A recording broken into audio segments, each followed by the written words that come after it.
Mark, thank you so much for coming on Moms Don't Have Time to Read Books to discuss 10 hidden heroes.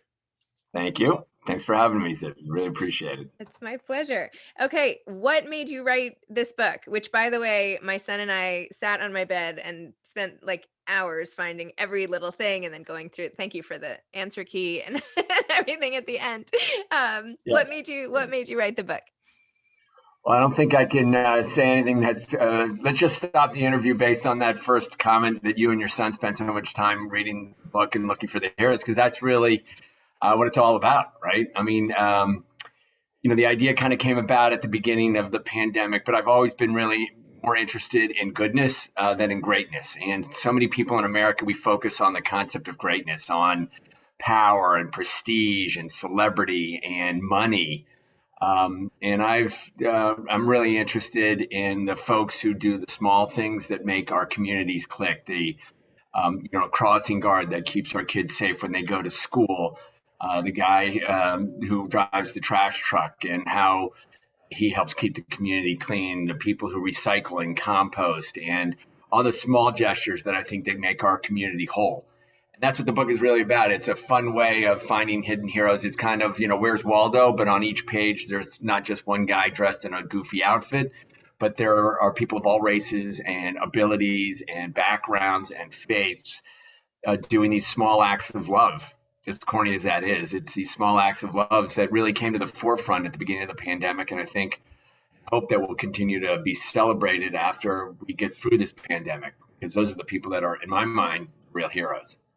No, you're absolutely right. I mean, it's kind of like a mix of a Richard Scarry book, right? Yes, One of those where you have to find all the little things and an yes. activity book and all of it. But I feel like nobody has done exactly what you're doing. I mean, exactly what you're saying with all these different ways of really appreciating. It's basically like an ode to appreciating so many people, from Special Olympics, people who do races to, I mean, all it's just amazing. Well, People in the thank you. science lab. I mean, this is what makes life worth living anyway, right? It's the people who take care of other people in some way. So Yeah, I mean, and I think all the great faiths talk about that. Whether it's Islam, Judaism, Christianity, they talk about feeding the hungry, clothing the naked, sheltering the homeless, visiting those in prison, about repairing the world, about bringing us all together. And ultimately, I think that's what's really important. Again, in America, we celebrate the Super Bowl winning quarterback, the CEO who has, a private plane and 5 houses, or the celebrity who just made $100 million. But in my mind, anyways, those things are fleeting. And having met and interacted with a lot of those people are honestly pretty miserable. I wrote a book, Zibby, on Pope Francis, and he has a great quote in the last couple of months about the hidden saints who live next door, who perform little acts of love, tiny acts of love that change the world. And when I first read it, I'm like, the saint who lives next door, and little acts of love that change the history of the world. That's a lot of big language, but ultimately, I think he's right. It's these small acts. Somebody, you mentioned the Special Olympics athlete, and somebody said, their kid said, "Why is the Special Olympics athlete a hero?" And we purposely put in the book a Special Olympics athlete from Israel, arm in arm with a Special Olympics athlete from the United Arab Emirates. And a couple years ago in the UAE, in Abu Dhabi, we had the International Special Olympic Games, a stadium filled with 80,000 people cheering athletes from all around the world. And the UAE doesn't recognize the country of Israel. Yet when the athletes from Israel, Special Olympics athletes from Israel, walked into that stadium, they got a standing ovation. And there is the Special Olympics athletes, leading the way. They're teaching us acceptance. They're knocking down these walls of misunderstanding and prejudice just because of where you're from. And that's why the Special Olympics athletes are hidden heroes. And they're not only great athletes and great competitors, but they're showing us how to really love each other and how to build a stronger community. So this is all obviously very true and amazing. How did you get involved in this? Like, why take your time to do this message? I know you lead Save the Children. Like, how did you become so invested in helping others? Well, my mom and dad really are wonderful role models, or were wonderful role models for me, and still are. And I learned from them, to this day. Even though they're both no longer with us physically, they're definitely with me emotionally and spiritually. And I learned from them, how to interact with our kids, how they interacted with me when I was 21, 22, 23, or our youngest daughter 16. And they helped us not only when they were alive, when we were raising our children, but obviously still today. And they, did these things on a great big scale. My father started the Peace Corps under President Kennedy. My mother started Special Olympics, which, as we've talked about, is all around the world now. My father created Head Start, Legal Services, Job Corps, Vista, all these programs under President Johnson. But what really impressed me the most about them was the way they, treated everyday people, not just the president of the United States or cardinals or senators or governors or big shots, so to speak. But how they interacted with the waitress at their favorite restaurant, or the guy at the U.S. air counter, who I know still today. Edwin DeBus tells me about how my father, he had Alzheimer's, would so polite to him when Edwin helped him through the airport security system. Um, and they treated people well every day, and those are role models for me. And I got into working with kids in college.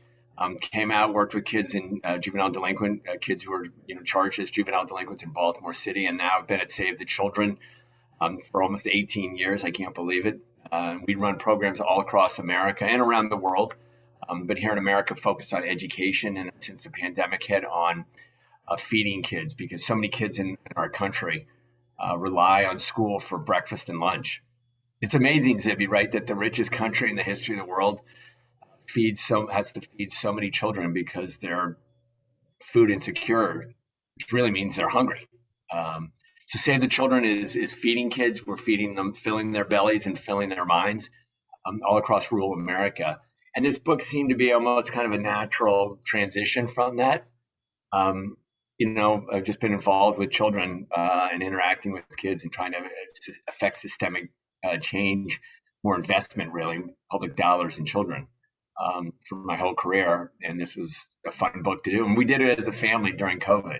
A lot of those heroes, Zivy, are ideas that our children put in there, that my wife, Jeannie, suggested as well. And the writing, Jeannie made really strong edits to it. So it was a family affair. It was fun. And I hope people have fun as you are doing with your son. Also, they have great conversations about what constitutes a real hero these days. Yeah, there were some where I feel like I found some heroes, but they weren't in your list at the end. And I was like, I That's don't know. correct. I call that a hero, but it looks like I was wrong. So forget it. I don't know. No, no, no. You're right. You're right. We slipped in a couple extra heroes on some of those pages. I'm Okay, like, wait a good. minute. We're on 3 hidden heroes, but there's like 5 here, and so we had some fun. We're Wow. not playing by the rules that closely. There's some fun ones in there. I'm glad you found them. Yeah. I'm like a rule follower. I'm like, I have to get this right, perfectionist or something. Um, Sorry. That's okay. That's okay. It's all right. We got past it. um, Yeah. so how do you instill this? So I love that you said that your parents, obviously with modeling what they did in their life, but it has to be, and obviously with how they treat sort of everyday people everywhere. I mean, everybody, every interaction is just as important. How do you as a dad make sure to do the same with your own kids? I wrote this book on my father after he died 11 years ago, and it's called A Good Man, because I think he was ultimately a good man, in addition to being a great man. But it's harder, in my mind, to be a good man when no one's looking. Some of these celebrities or politicians or people in the public are, great in public, but when they're in private, they're not as good. And my daughter, who's about 14, said to me at the end of it, "Oh, I'm going to write a book on you too when you get old, Dad." And I said, "Oh, thanks." And I said, "What are you going to call it?" And she said, "An okay dad." Yeah. Um, I was thinking she was gonna say like mediocre or, like yeah. totally Well, you got, average dad. yeah, yeah. Well, you got to the punchline before I did. So I'm trying. My wife and I try every day to, model that behavior, but to also do it with a lot of fun. My parents, people say, well, how did they work till they were in their mid 80s? And, my father almost into his 90s. And I said, well, I don't think they really thought they were going to work. I mean, I think they found so much joy, which is different than fun, but they found so much joy in their work that it really wasn't work. I think they really believed that God is in every interaction and that God is in not only this conversation, but God is when you go to the restaurant, you talk to the waitress, God is in that interaction. Um, and I know it sounds a little corny and I'm not trying to, evangelize anyone here, but I think they really believed that every day was a chance to make the world a little bit better. And that got them fired up. And they went to, mass. We're Catholic. They went to mass every day, got on their knees. And, they realized they weren't God, which is a pretty big deal because I think a lot of people in America, anyways, particularly men, think we're God-like, and we're not. And my mother and father knew it. They knew they needed help. They knew they needed their associates, their colleagues, people all to make the world a little bit better. And Jeannie and I, my wife and I, try to do that every day. We are not doing it. It's a struggle. Um, but I think if you show that joy, your kids figure out what brings real joy and meaning into your life. At least I hope.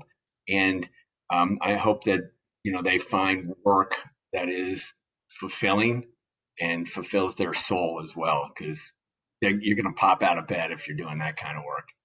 If you're not, you're going to be dragging your butt around. It's true. It's a gift to be able to do what you love, right? It's very Yeah, energizing huge. to have. Huge. And, so we try. I mean, I drive the kids nuts about 5 times a year. We go and pick up trash on the road right around the corner here and we recycle it. We compost in the backyard, have a barrel that we put all of our vegetable scraps in and fruits and vegetables. There was a powerful story the Pope had told about when you see a homeless person, do you walk in the opposite direction? Or do you look them in the eye and, give them $1 or $2? Do you ask them their name? And, that had a profound impact on me about 6 years ago because I work in Washington, D.C. And, for the most part, frankly, I tried to avoid homeless people. I thought, they smell or they're mentally ill or I'm too busy because I got really important stuff to do at Save the Children. In reality, I'm not that busy. You can always take 2 minutes to be kind to people and you learn from them.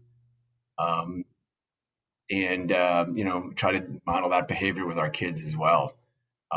Slow down and appreciate the human being in front of you rather than, think you're more important or be nervous. I mean, my mother, then I'll shush, I promise. My mother, This is your interview. Don't shush. I mean, people aren't I here to know listen to me. I'm rambling, but my mom started Special Olympics, right? And she would often have Special Olympics athletes over at our house, playing games with us, playing sports. She had someone actually help in the house, Goldie, who had developmental disabilities. So, some of my friends who got older were like, I don't want to hang out with people who have developmental disabilities. I never met anybody like that. What do they like? It's like completely natural because we grew up with people like that. And there were Peace Corps volunteers in our house. So all of my family's exposure to that, to those people of all different backgrounds, of all different skills, of all different nationalities, almost became a second nature just because my parents involved them in our lives. So we try to do that with our kids as well, expose them to different faiths, expose them to different people of different backgrounds, different colors, because that's what makes the world so exciting and joyful. Wow. I don't know if you have met the author Kelly Corrigan or not, but she has a Yes, okay. Have you seen yes. her book that's coming out now? Are you doing an event I, together or something? Because you should. we are not doing an event. She's a pal. I've done a couple of events with her and other, speaking arrangements, and she's a pal. And she actually blurbed this book on Amazon. You can see her endorsement of it. She's wonderful, and she sent me a copy of her book too. Yeah, it's fantastic. I just Sorry, I cut you no, off. no. I interviewed her yesterday, for the second time actually, and I adore her. But she I feel like you have the same you used a different means to the same end, right? Like her philosophy still through kids is asking questions, right? Because that's how you get to know those people, the same people you're talking about, right? Yes. Take it a step further, like find out about them, and then you'll realize your commonalities or what's interesting about them or whatever. And I don't know, I feel like your these two books should be sold sort of like as a raise empathetic kids package, if you want to raise Well, empathetic kids, take these two books. well, thank you. I mean, it's a huge compliment for me. She's a fantastic writer, and she's got so much positive energy as well. And thank you for reminding me. I'll reach out to her. I haven't talked to her in a couple of weeks. She's right. My mom used to say that if you're sitting with somebody and you find them boring, that's your own fault, because everybody's got a great story and everyone has got something to share. And if you can't get that from them, that's because you didn't ask the question. You weren't curious enough. You weren't, that engaged. It puts a little pressure on you at cocktail parties or at dinners. But she's 100% right. Everybody's got a story. Everybody's got wherever they're from, and everybody's got something that they can teach you and that we can learn from each other. But you have to ask those questions. You have to be curious. You have to probe. That's, I think, what makes it really fun. That's what makes life fun. And that's why I think my parents were so joyful. It's because, my father not only asked questions, but he listened, which is really hard to do sometimes, Zibby, right? People, they want to tell you their answer right away, or they want to jump in and interrupt you, like I've done to you a couple of times already. But really listen and to hear what people are saying from their perspective is hard. My father said it was the hardest thing to do. So, learning these things from my parents are still so helpful in my life. Well, first of all, I have to say I've done like, I don't know, 600 some odd interviews, and I've never spoken to anybody who has spoken so much about their own parents as role models as you. So whatever they did was like, you know, they did something right Thank you. along the way. I mean, this is what a testament to their parenting and your relationship to, have them so infused in every moment, so top of mind and everything. And I'm sorry for the loss that, that they're not with us. It's obviously, um, you know, Thank you. huge piece.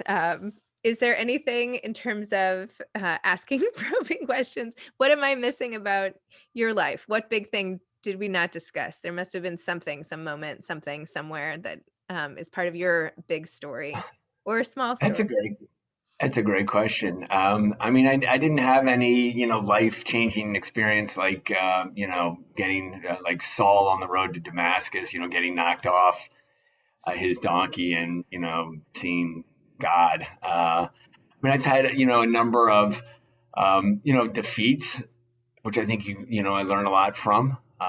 You talked about the loss of one's parents. So many of us have to go through that pain. Um, they're not physically here with me in this room. I got promoted up to our son's room when he went back to college. Um, they're not in this house, but they're in, my heart. And as I said earlier, can continue to learn from them. And I've learned from my defeats as well, as painful as they are. I ran for the United States Congress because I was in the Maryland State Legislature for 8 years and ran for Congress, lost. Very, very close election, a couple thousand votes. That stung. Um, our boy at that point, Tommy, was, I don't know, 6 years old. I used to listen to U2, the band, had a great song at that point called It's a Beautiful Day. So I used to sing it to him all the time. And we walked out of the restaurant where we had breakfast the day after the loss, and the wind was whipping and chilly. And little Tommy had a lisp, and he put his arms out and he stopped us, my wife Jeannie and I, and our daughter Molly. Emma wasn't born yet. He said, "Dad, it's a beautiful day." Aww. And I'm like, you know what? It is. I lost yesterday. Today's a beautiful day. It's time to roll. You gotta, if you can keep that every day is a beautiful day kind of thing going on there. Sorry, I get a little choked up when I think about that little kid. But that's like, it's a beautiful day, and there's pain in it, But I'll go back to Pope Francis for a second, Zibby. He talks about mercy, And, at first I thought mercy was, writing a bigger check, being nice to somebody. And really what mercy is about is, accompany people on their journey in life, to listen, to, see the beauty in every interaction, and be with people in moments of joy, but also moments of sadness. And, little Tommy at that moment was saying, it's a beautiful day. Let's roll. Let's, celebrate what we have. So that was good. That's good stuff, I think. See, I wouldn't have known that story. And that was like the greatest thing. I mean, that makes Thank me you. rethink how I'm living my day today, right? It is because it's a beautiful day today, and all the bad stuff, right? It's all Yeah, perspective and the gift of it another is. day. And yeah, you're right. It's all perspective. And we're coming out of a tough 12, 13, 14 months here with a lot of pain, a lot of economic pain, a lot of emotional pain, a lot of racial pain. Um, but I think we can come out of this stronger if we all realize the pain we've been through collectively, and work together rather than go back into our tribes or into our corner, or to be a Democrat or Republican or gay or straight or conservative or liberal. All that labels are easy to assign to people. It's knocking down those labels and really getting to know each other that's hard. That hard work is joyful work, and that's beautiful. You Wow. know, I think it is. I hope it is. That's what It I. is. Yes, of course. And so important. I mean, essential, more than important, like mandatory. Well, do That's you this. Sorry. go ahead? What were you going to say? No, and that's what 10 Hidden Heroes is about. The book is, it's really about trying to elevate those people who are doing that work, that they don't get paid a lot of dough. They don't get end up on the front page of the newspaper or on television. Um, they're doing the good hard work of keeping our community whole. And that's what the book is about. It's not a preachy book. It's supposed to be fun, but to raise up those people and their Well, work they do. last question for you. What advice would you have for aspiring authors now that you're a children's book author, all of your other books, everything? What would your advice? It's it's really hard work. As you know, Zibby, it's tough.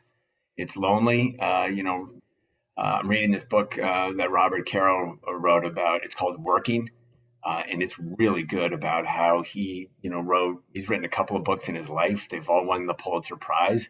They took him years and years and years to write because he kept digging around, asking questions, trying to get the full story to be as objective but as comprehensive as possible. And it's a lonely job. But I think somebody said to me once, everybody's got a book in them. And I've got a couple of friends who have written and self-published, and they don't sell as many books as they want to sell. That's okay because you're getting your voice out there. And if you have that story to tell, you got to get it out of you. So sit down, struggle with it. I mean, I wrote the book on on a pad of paper, and then typed it up, and then went through editing is relentless. I mean, 8, 9 rounds of edits, because every word, if it's written really well, makes a difference. And in a children's book in which there's literally, 40 or 50 sentences, every word makes a difference. And I think that's true if you're writing 40 words or, 50,000. So if you're writing and you're struggling, go for it. Keep at it. Stay positive. It's hard and it can be really lonely. But when you write something that you think is great, wow, it's, anyways, for me, I don't know that I've written anything great, but I wrote the other books, wrote often Saturday morning at, 6 o'clock in the morning, and come up at, 9 and be so fired up that this, 10 sentences went together. My wife thought I was crazy.